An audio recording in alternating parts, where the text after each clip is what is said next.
So I wanted to share with you something I came across yesterday, very interesting. We've been talking about organic food a little bit, produce, pesticides. There was a study published this year, and it was a small study. They only looked at 16 people, but they took 16 people from 4 families in 4 different cities in the US, Minneapolis, Baltimore, LA, Atlanta. And these were all people that ate a conventional diet. So the first thing they did was they did blood tests, and they found that on average they had 40 different pesticides in their bodies that they could see. 40, okay? Including some very toxic stuff.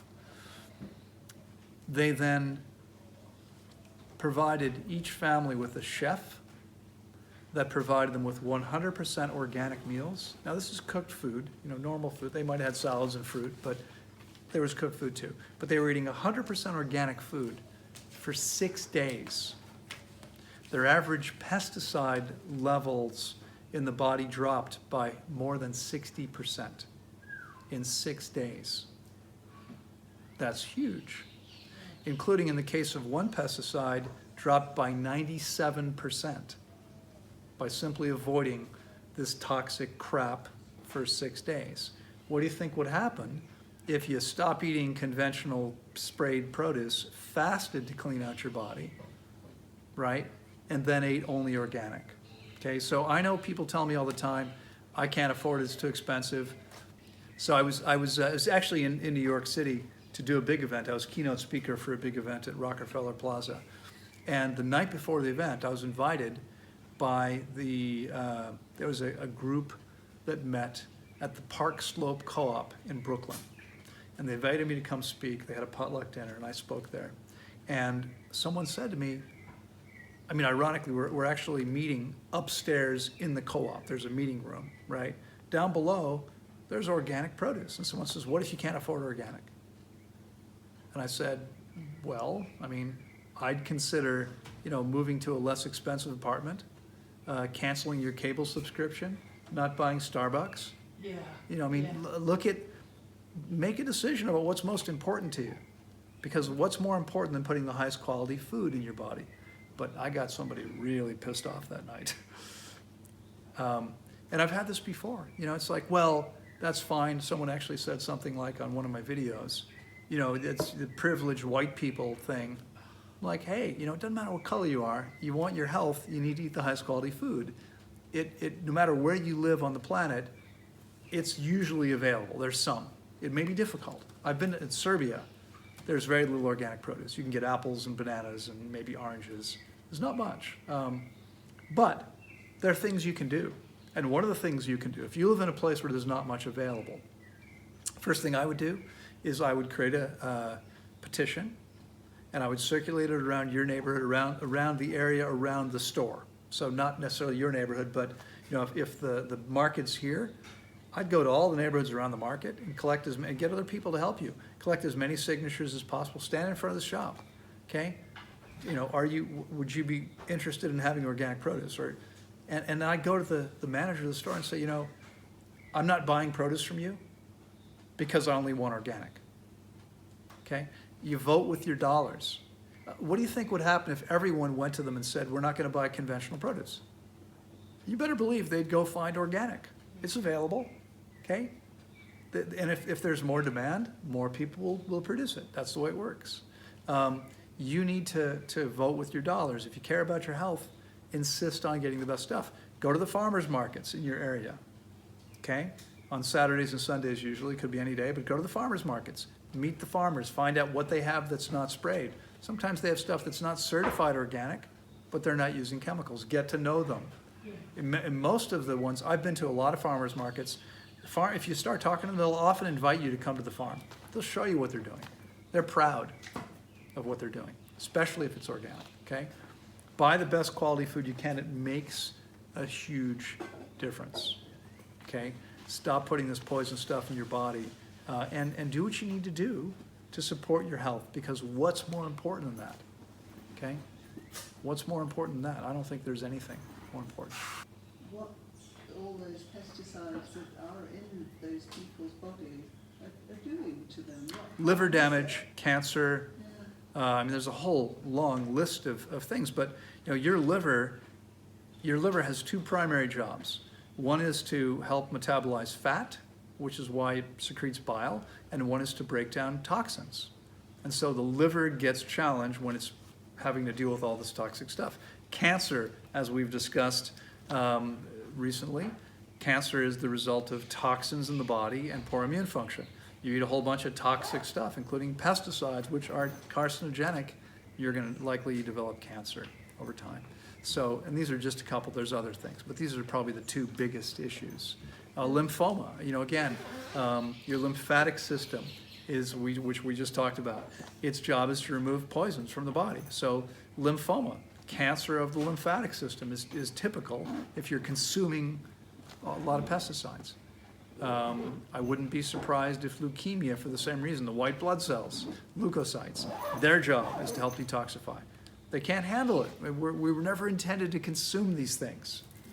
Okay, so, but you're right. I mean, most people, and frankly, it's distressing, it's embarrassing, but I think this problem is worst in the United States. Oh, absolutely. Most people in other places are way more aware of what's happening. Yeah. Now, a lot of people say, first of all, I don't believe it's organic. Secondly, it doesn't make any difference in taste.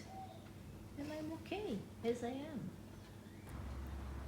It doesn't taste different. Okay, well, maybe you can't taste poison. You can't taste it always. Okay, but the fact is these things are poison. They contain poison. Okay, it's absolutely true. I would suggest that where money's involved, there might be dishonesty, there might be graft. I think I may have told you the story, but years ago, when I bought most of my produce, a lot of my stuff from a place called the Bethesda Co-op, Bethesda, Maryland, outside of DC. It was a co-op that sold both commercial and organic. It was funny, I noticed, in fact, I used to work there, I volunteered there, and people would come in and they'd compare the prices. And when I realized that I don't want poison in my body, I didn't look at the commercial produce. I didn't care what, you know, if I didn't have much money this week, because I had a bunch of other expenses, maybe I'd only buy the cheapest items, but I was only buying organic. I wasn't looking to go, oh, these are cheaper than these. Of course they're cheaper if they're commercial. They're almost always gonna be cheaper. I'm not gonna buy them for that reason. I wouldn't take them home if you paid me to take them home, I'd take them home and throw them away. But I wasn't gonna eat them, okay, no matter what the price was. Because I'm clear, I don't want poison in my body. So now, is it possible that I started to tell you, I go into this place and they had these amazing bananas grown by a company in Costa Rica or Ecuador. It was a bunch of hippies that had moved from the US to Central America because they wanted high quality food. I think the company was called Comex or something. It was, you know, it sounded like a chemical company. It was crazy. And one day when they didn't have those, they had Dole organic bananas.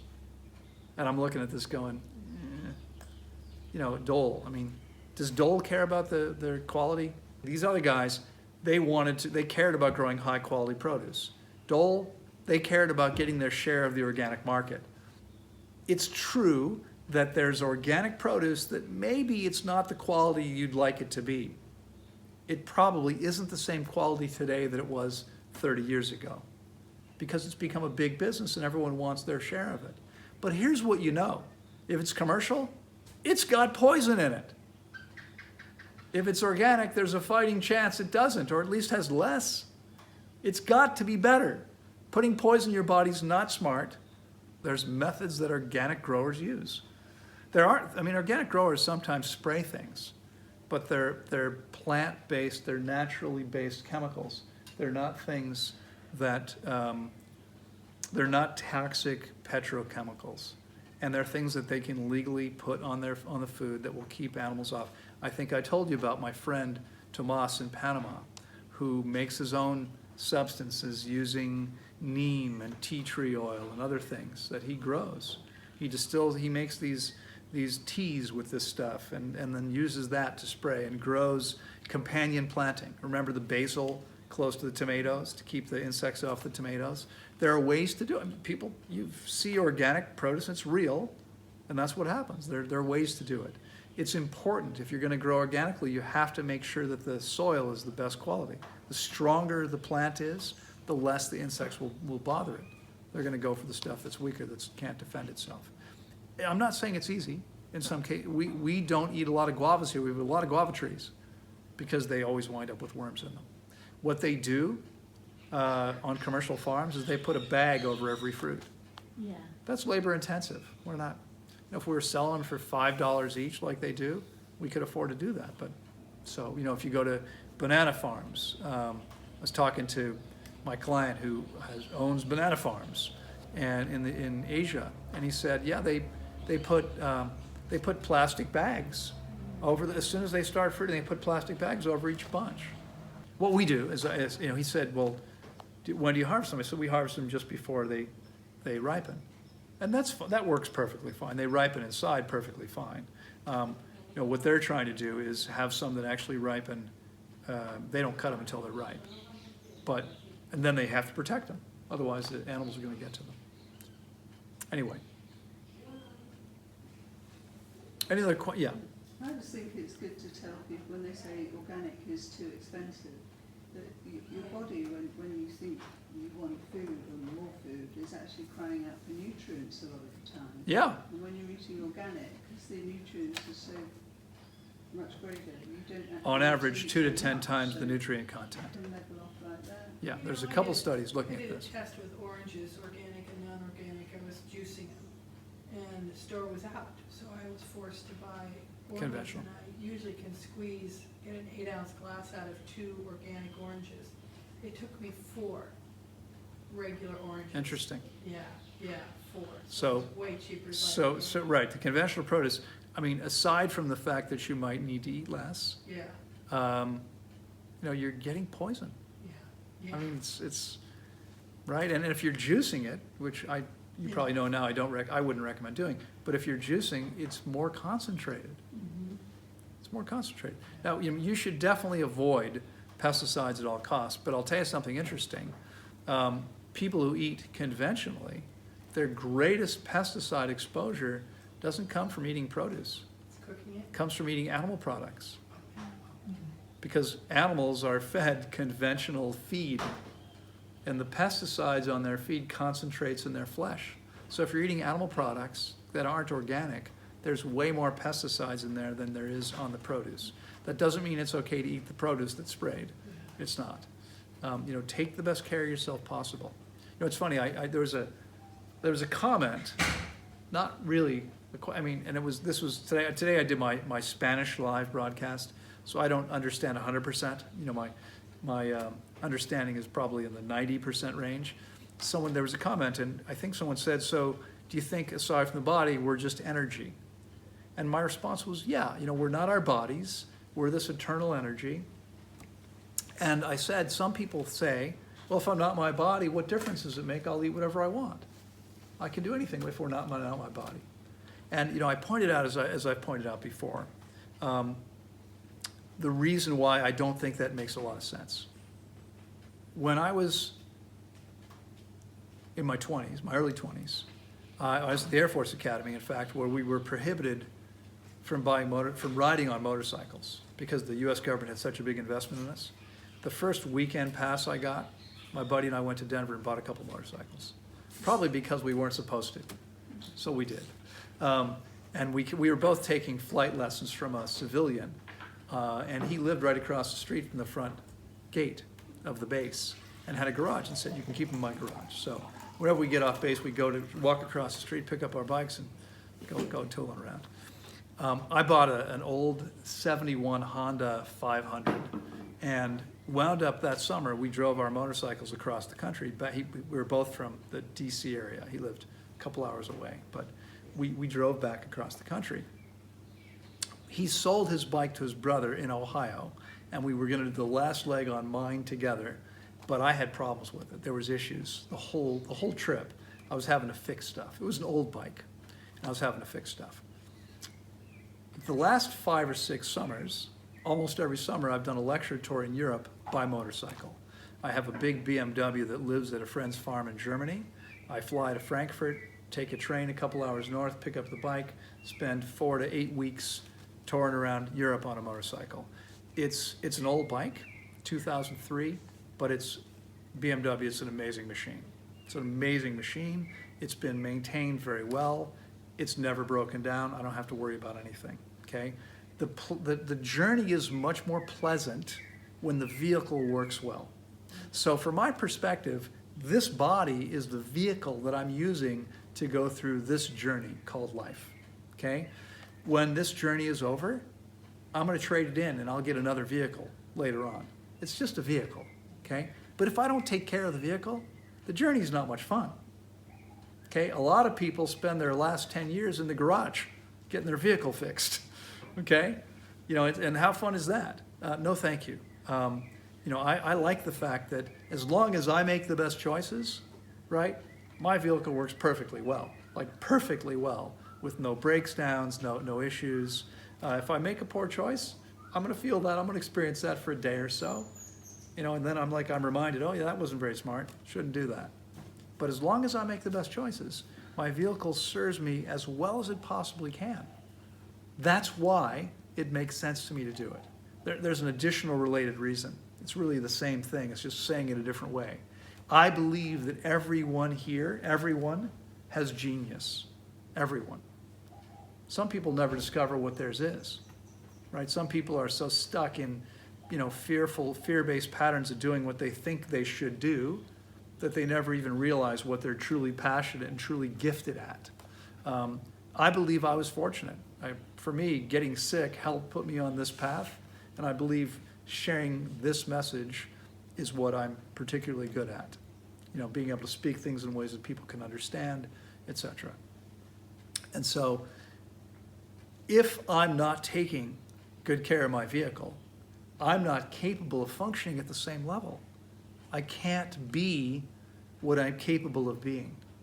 And you know, it's interesting, years ago, I came across something written by a guy 400 years earlier, and I don't recall his name, but he was a Jesuit scholar, and it's interesting because he was a religious man, because what he said was, the only real sin is not maximizing your potential. Now, he believed your God-given potential, right? God gave you these gifts, and what are you doing? Or you're not doing everything you can with them. That's a sin. That was his words. The only real sin is in not maximizing your potential. That spoke to me in a way. Okay? The word sin itself comes from the Greek, and it means to miss the mark. Great. Thank you. You know, I think a lot of what we think of as sin, what religion talks about as sin, that's to keep us afraid and in line and et cetera. You know, whatever your relationship with religion is, that's up to you. But, you know, I believe we don't need other people to tell us what's right and wrong. We already know. We already know that. Okay, we're born with an internal compass. And I'm not so sure we need that. But, you know, if it works for you, that's fine. In any case. Okay, so, you know, I would encourage you to make the best choice you can, to take the best care of yourself possible, because you want to function as well as you can. You want to enjoy life and feel good, and that's only going to happen if you're taking the best care of yourself. Let me know when I get closer, open up the sky for me. When you say I'll dig much deeper, I will shout. Let me